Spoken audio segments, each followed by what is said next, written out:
Hello crafters, and welcome back to the Hobby Maker tutorial YouTube channel. Thank you very much for spending some time with me, and we're going to have a further look into the introduction to stamping and ink pads. And in this video I'm going to share with you a few little tips and introduce you to the amazing world, and it really is, I love it, is embossing powder. Now you may have heard of embossing when it comes to like dies and embossing folders, but this is embossing with heat embossing. So this is actually embossing powders, and I always think and still think it's absolutely magic. So I'm going to just share with you the real basics of what you need, how you can do it, and also some of the amazing effects that can only really be created when you use heat embossed. So different techniques like this here, or something really stark like that where you get really strong black, or even using the ink pad to create watermarked effects like that we've got here, or even using that contrast of white on black and black on white. Loads and loads of different ways that you can use embossing powders. I'm just going to talk you through the real basics of what you do to make those work, and then we're going to show you how you can use that also for things like watermarked images, and also what you can actually then do when you've got that embossed image. So let me show you how we're going to start. So just like the very basic beginnings of doing a real basic stamp technique, we've got the red rubber stamp. In this case you can use red or a clear photopolymer stamp, makes no difference. I'm using my platform here, my stamping platform, and I've got my stamp ready lined up on my piece of cardstock from a project underneath. I'm just going to nice and central there, this really stunning floral design. Now also standing by on hand, I've got my embossing ink pad. Now I've chosen for this to use the Versa Mark. I could have also used the Perfect Medium, which is another really good embossing ink pad. There's various other ones that you may have seen us demonstrators use. Tend to see these two quite commonly, and the nice thing with the Versa Mark, it even comes in a Versa Mark pen. And this is a double tip pen with a brush on one end and a sort of pointy nib on the other that actually allows you to go in and almost sort of Zentangle, if you like, little details, adding little bits and pieces like that into your pre-stamped design. You can actually go over the top, and this will apply the same ink that's in this ink pad, and it's a completely clear ink. It's not a white pad, it's a clear ink, and it is sort of in a category of its own, if you like. It's sort of an oil-based, glycerin type based ink, which is actually very, very slow drying. Now, the reason we want it to be slow drying is we're also going to introduce some embossing powders, and I've got here two large pots of embossing powder. I've got a black one, and this is actually a clear, it's not white. And I would really highly recommend just grabbing a black, a white and a clear embossing powder just to start with, just to have a play. Now the white and the clear can look very similar until you get to use them, but I thought it would be quite fun to have the black and the clear and just show you the differences. You can get a multitude of different embossing powder colours as well, and it's really good fun to have a play with that. And you can also get ones which are, and I'll just share with you one here that I've got, and it may look very similar, but even different size grains, and I know it's very difficult to show there, but I've got one that's almost like sugar and one that's almost as fine as almost like dust or sort of salt. So you get slightly different grain particle sizes. And that depends on the technique that you're after, really. So you can get some really, really large, almost like rock salt grain ones as well. But we're going to use some nice detailed embossing powder. I'm going to go for the black, I think, for this purpose, just to show you, and the VersaFine ink pad. And we're just going to bring in a couple of other tools as well. What I've also got here is it's an anti-static pouch. It can be called different things, but ultimately it's an anti-static pouch, which is a little bag filled with little white dust powder. And what you actually do is you just apply it to your craft surface like that. Just tap it down a few times. You can see that sort of powder coming out. Just going to brush it over. And what that's actually doing is it's doing just a number of things. I'm just going to blow off the excess. Is it's turning around and just conditioning your cardstock. All those sort of fingerprint marks, even if your hands aren't wet or inky, it's just making sure that your cardstock is really nice and dry, because in a minute anything on that card that's even slightly damp or tacky or even like oily skin, your embossing powder is going to stick to it. And that's something worth just remembering, because again, with this technique there's a tendency to almost want to rush. You really don't need to rush. The other most important thing you need is a heat gun. And this is my heat gun. They come in various different shapes and sizes. There's one there that I've got that almost looks like a nice sort of easy handheld. Come with a couple of different speeds as well. And this one's got the built-in stand, which is nice and convenient. And then you've got the end there, which obviously gets hot and warm and blows the hot air out, which we'll be looking at in a moment. I've got another one here that you could even sort of misinterpret it as a hairdryer. It's not. It is a heat-it craft tool. Again, it's got on-off, built-in, nice big area, nice lots of big heat coming out of there, not quite such a strong amount of air blowing. So again, it's what you're happy to use, what your choice is, but there's two different sort of styles and a lot of them tend to be that type, one or the other. The only thing important here to mention, and I've seen people do this many times, this genuinely is not a hairdryer. It's an awful lot hotter than a hairdryer, so please don't ever be tempted to use it in that way. And also, on the flip side, never try and use a hairdryer to do this technique. It's not hot enough, it won't work, and it will just waste your embossing powder, which will then get blown across the room. These are strong, but they are the perfect and absolutely the spot-on right heat for the melting point of these embossing powders. So never try and use something that's either too powerful or not powerful enough, because you just won't get the results. But this is what you need, one of these embossing or heat tools, proper craft heat tool. So we're going to pop that one to one side there, so it's all ready to go. With my Versamark as well. And so this is going to be completely clear, so you won't see quite the black ink going on there, but I'll be able to see how it's glistening in the ink. Oh, and the other thing just to worth mentioning at this stage, just before I ink this up, if we remember back to the ink video, and if you haven't seen that, make sure you watch back in this series of videos about the introduction to stamping and inking. Got a great video all about the different types of dye inks and pigment inks. And we learnt in there that pigment inks, which are either water-based or oil-based, and even solvent-based, tend to be slightly slower drying, and the pigment sits on the surface of the cardstock. Now, because of that, they lend themselves really, really well to heat embossing because they take that little bit longer to dry. So you could, for example, take a green or a yellow VersaFine Clair that I know works very well for heat embossing as well. They're slightly slower drying than something like a dye-based ink pad, and they turn around and use them with a clear embossing powder, and you get a really nice glossy coloured outline to your stamp. Maybe we'll have a look at that in a minute as well, but let's just do a really nice straightforward, really simple embossing technique. So just like any other ink pad, I'm going to turn around and apply my Versamark ink pad to my stamp. Now I can see where I've stamped. I know it's not easy to see there on the overhead, but it's just ever so slightly glistening in the light, and I can just see that I've completely covered that area. And it's just slightly tacky, this ink pad. It's really quite easy and nice to work with. And again, you don't need to rush. If I just catch that in the light, you can just, there we go, you can just see the stamp is now glistening because it's got that ink all over it. So we're going to go in, we know we've already lined it up, we've used the anti-static pad on the cardstock and I've not touched it.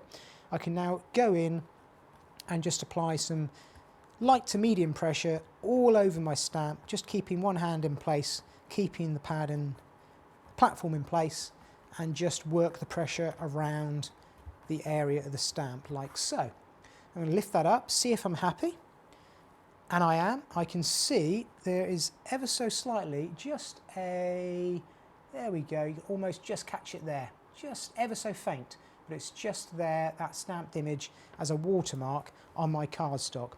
I would just clean that off with water. I'm quite all right, there's no rush. I can pop that to one side, that will stay wet for quite some time. And I'm going to bring in a piece of folded cardstock and I'm just going to peel this off my stamping platform. Pop this to one side. And then just place this over the top of my piece of paper. Sometimes you may have seen me work in boxes, just got a piece of paper on your craft sheet, absolutely perfect. I'm just going to take this embossing powder, sprinkle it over the surface of my stamped image, just ever so lightly like so. And I'm just using the paper underneath that I folded purely to catch the excess, because this technique is so, it really hardly uses any powder at all. So when you get embossing powders, the great thing is they last for absolutely ages because there's just such a small amount used. Now I'm just going to take the time, which we often don't get, and that's a great thing with these tutorial videos here on Hobby Maker, is you just, gives us the opportunity to show you things that sometimes we rush through. Can you see, if you just lightly tap that, you see how those powders are stuck to that area, absolutely perfect. If I just let that excess go away, there we go. again, the tendency tends to be when you do this for the first time, and I still today, I feel like when I'm being quite hard like that, and I just like to sort of just, what I'm doing is just tapping the back of the card. I've got that virtually upright, and it's just knocking off the excess. But I can be quite harsh with that, even give it a light blow, and it's actually firmly stuck on there. So all I've done is I've made sure that the ink pad, that Versamark ink pad, was damp enough to allow that fine powder to stick exactly where that stamped image is. And that's all I wanted to create. I've got a lovely registration there. Now, if I wipe my finger over the top of that, it's not stuck in place. Those little granules are there, and very easily, as we saw when I was tapping them off, if I was a little bit more forceful, I'll just show you here with my finger. There you go. I could almost brush them off, just like they're blowing away in the wind. They're very easy to brush off. So we need to fix that into position, and that is where our heat tool comes in. So I'm just going to pop that to one side there. I'm just going to pick up this excess that we've got. And it's a good opportunity for me just to mention that we're now obviously going to use a heat tool, and just to be mindful, depending on where your craft desk is, what you're doing with that, because you do need, it's going to apply a bit of heat, and if you put it flat down on your table, trust me, it's not going to be your table's best friend, because it can damage it. So this is another opportunity to make sure you've got a good cutting sheet, but also, even better than that, is a heat-proof mat. Now I've got, this is my heat-proof mat that I tend to use. They come in lots of shapes and sizes. It tends to be something that's glistening, something like, let me show you another version of it, if I can. May have here one I can share with you, but they come in different shapes and sizes and different colours. But there's something that's like a silicone type based product that's going to absolutely withstand the heat that we're going to apply to it. So let me bring back in my heat tool, and we've got our stamped image there with our embossing powder on. I'm going to heat this up. Now what I'm going to do is I'm actually going to heat it from below. So I'm going to raise this up. I'm just going to apply the heat gently from below to begin with. And I'm going to do this quite gradually so you can see exactly what happens, because what we're going to get is just a really nice sort of faint melting of the embossing powder, and it's going to start to glisten and glow.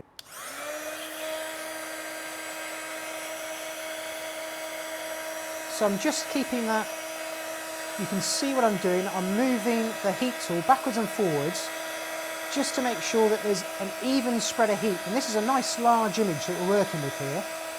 I'm just making sure that it's covering general heat over the whole area. Now this is quite a big area, so it's just going to take a few seconds or a minute just to start to get the heat through. Once we do, I'll then focus it in one corner of the image, and I'll just start to work that heat over the whole area. Now the reason for doing it underneath is it stops the granules of the embossing powder potentially blowing away if it's not quite fixed really strong. And also it stops like an orange pill effect. If you're blowing hot air from above, it tends to almost like bubble and you get an uneven surface.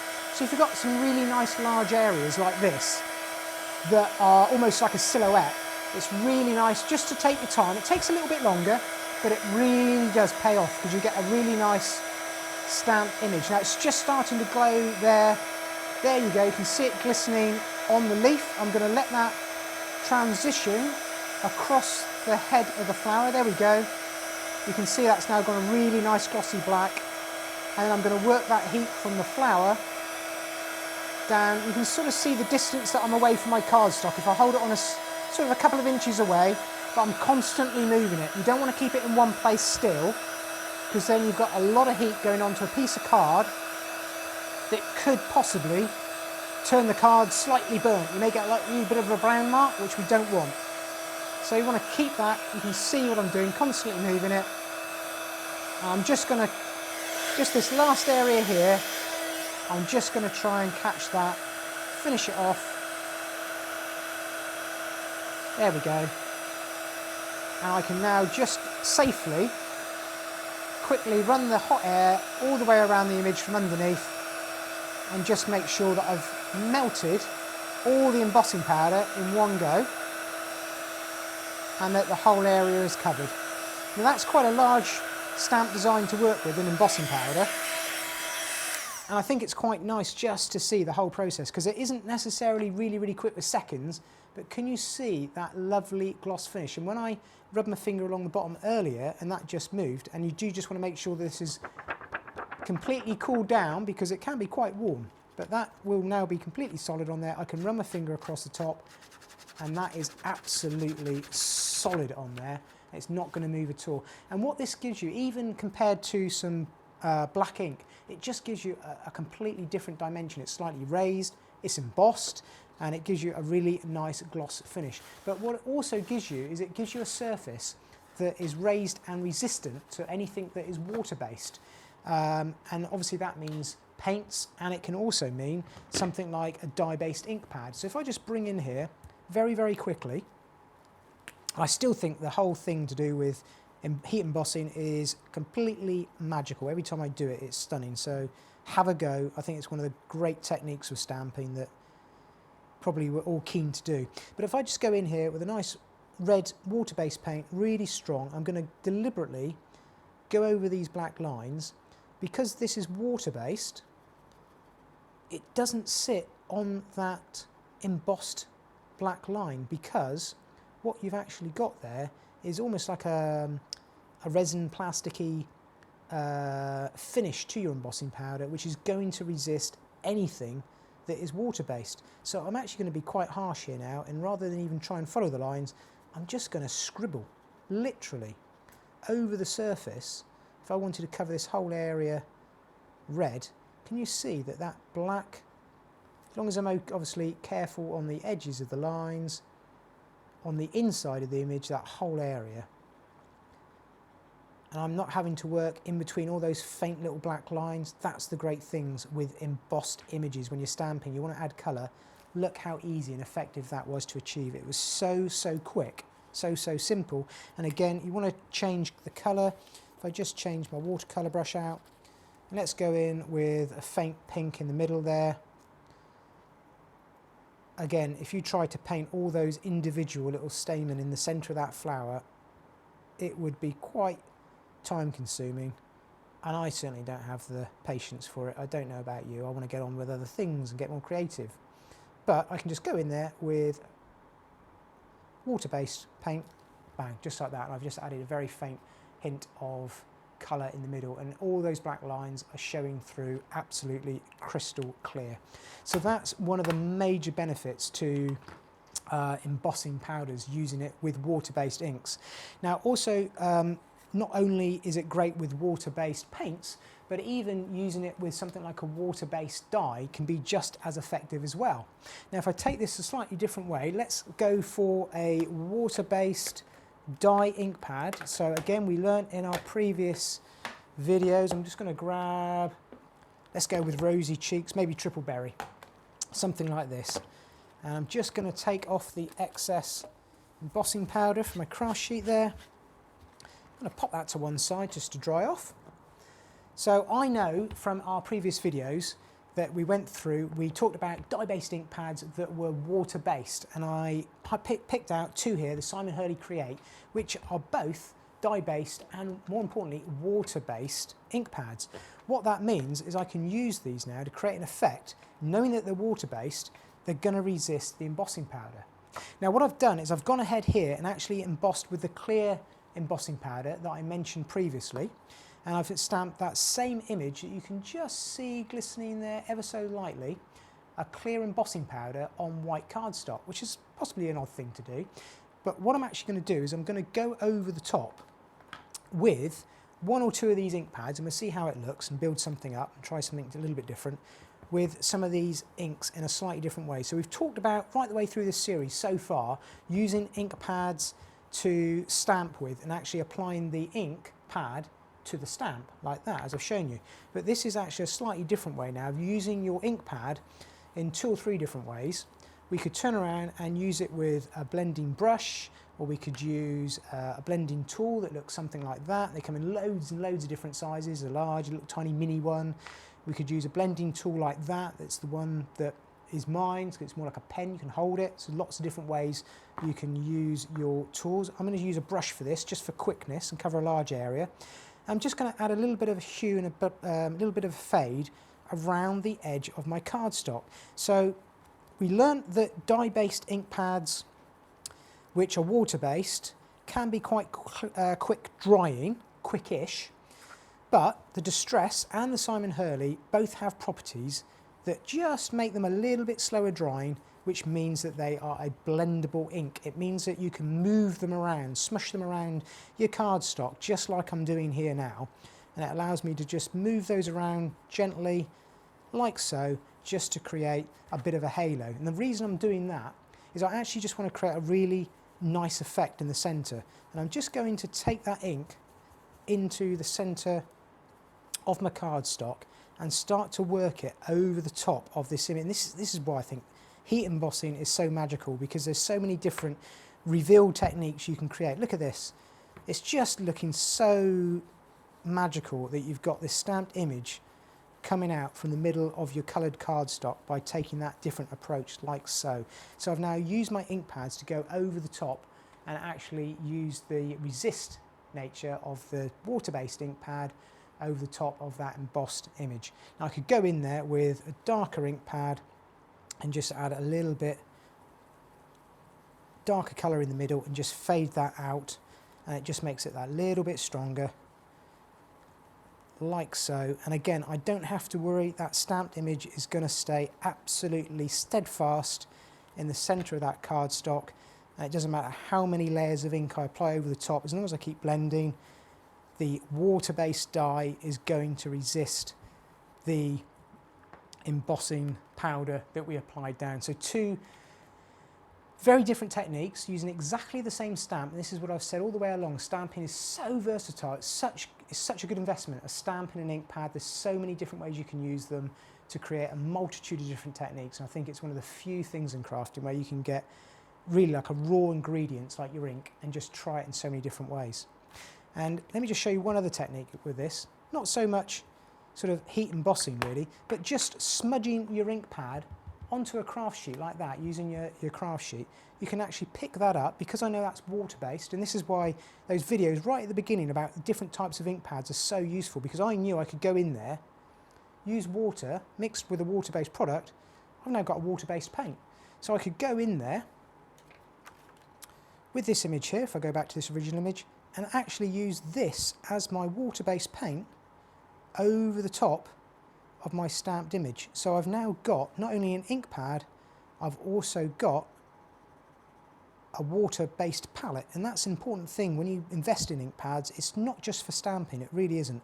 It's for watercolouring, if it's dye-based, it's for heat embossing, it's for obviously for stamping. There really is a multitude of different techniques that you can do with that. And you can see how very quickly I've just finished that little petal off there, just using that concept of knowing a little bit more, just a little bit of knowledge about your different ink pads and what you can achieve with them when it comes to heat embossing. Now let me just clear up this excess. I'll pop those to one side. And something that's worth remembering with this sort of blending technique is sometimes it just takes a few minutes for the ink to settle into the cardstock, and the longer you leave it, it will just settle down. So there's a different range of colours that I've done there, again with a clear embossing powder over the top. Now another technique that you can do with this is actually use either black or clear embossing over the top of black cardstock. So I've got here a black piece of card, and I've actually gone ahead and pre-stamped and then heat embossed using exactly the same technique some black embossing powder over the top. Could have been clear, really doesn't matter.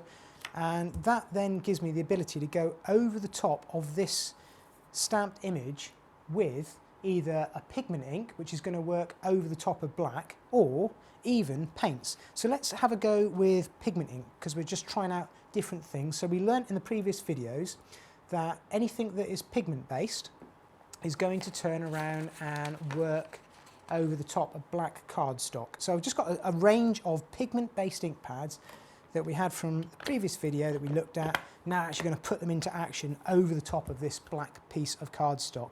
Now I could go ahead, use any sort of paints which are acrylic based, that's solid, that aren't going to be too translucent, or maybe even something that's mica based, which will work over the top of this. But I just thought it'd be fun to go over the top with it with some of our oxide products which has got the pigment in them. So let's grab a blending brush and go over the top very quickly with this and just see the sort of technique we're going to get.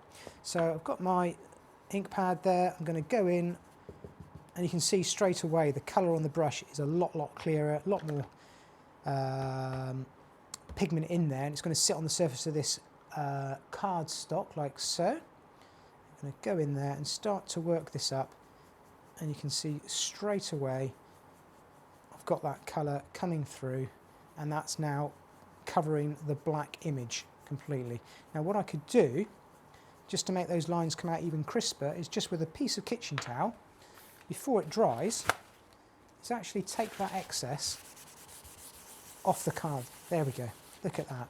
So I'm just going to carry on working that up. I actually quite like that fossilised amber. I think that looks quite nice on this. Just to show you the techniques. Now obviously this is just a technique, just to explain, and it wasn't necessarily how I would finish this off, but I quite like it. Now what I'm doing there with the rubbing is I'm just taking the ink off of that embossing powder.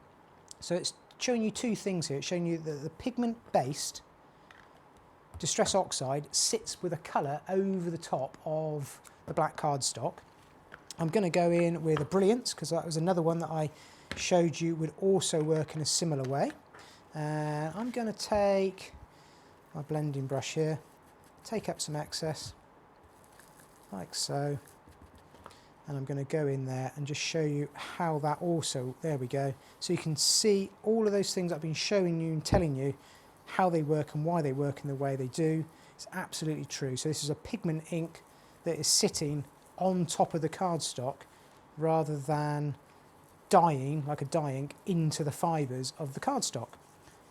So I've got really nice technique, and you can actually blend them together. It's just knowing the different types of inks, and you can see they're playing nicely there. I've got a Distress and I've got a Brilliance ink pads, and they're both doing different things. And to make that image really pop, again, piece of kitchen towel, rub it over the top of the embossed image, and that just lifts the excess away from that embossed image that we had previously, and it absolutely jumps off the page. And that's just using ink pads, again, in a very different way. I'm just going to show you a couple of different techniques of using that same design with ink pads to actually either paint with, or even using paints in different ways. So there's another one there showing you how you can pick out the embossed design. There's another one there going over the top with just a watercolour effect on white card rather than black card. And there's another one there with a few more colours, just showing you the same design on black and white. And we wouldn't have been able to create that any other way without embossing powders. That is the easiest, quickest, most effective way. Just knowing a little bit about your different ink pads, what they can do, how they work with water, oils, and embossing powders, and also how to emboss. So I hope that's been quite an in-depth look actually at a few different types of inks, and just taking them on a little bit further and using them with embossing powder. But I hope that's kind of demystified the magic of embossing, or heat embossing I should say, and hopefully it's still quite magical for you every time you use it. Don't forget to like and subscribe below on this channel. Make sure you hit that bell to get notified as soon as there's a new video out from the Hobby Maker tutorial team, because there's plenty of them to come. But I really hope you've enjoyed that, and make sure you join me for a few more videos. But until then, I'll see you later.